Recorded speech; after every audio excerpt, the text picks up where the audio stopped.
ayların sultanı olan Ramazan ayındayız. Ancak bu mübarek ayın huzurundan mahrum bırakılmış nice memleketler, nice yuvalar var dünyada. Öğrencilere her gün bedava yemek dağıtan bir yönetim düşünün. Ne hoş değil mi? Kulağa çok hoş geliyor.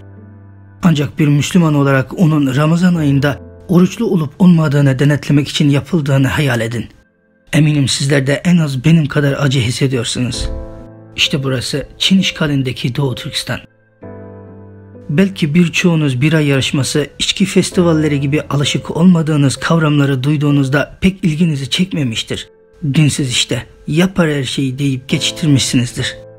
Gelelim onun bir Türk yurdunda, Müslüman toplumunda, üstelik mübarek Ramazan ayında yapıldığını, insanları zorla toplayıp din, örf ve kültürüne aykırı bu sözlü müsabakaların yapıldığı bir memleketin adıdır Doğu Türkistan.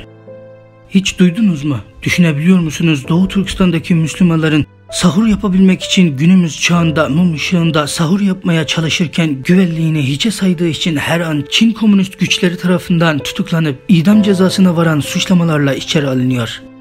Bazen sahurlu bazen sahursuz zar zor tuttuğu oruçlarını açmak için iftar vakti geldiğinde kimilerin babası, kimilerin annesi, kimilerin kimsesi yok sofraları hasretle kavrulup yanan sancılı yürekleri hissedebiliyor musunuz?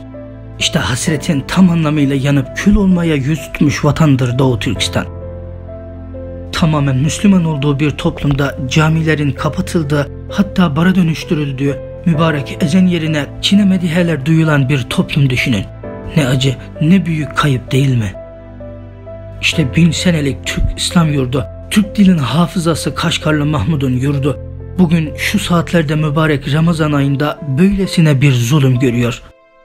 Gelin bu mübarek günlerde dualarınızı ve hayırlı temennilerinizi Doğu Türkistanlı kardeşlerinizden esirgemeyin. Allah bize yeter.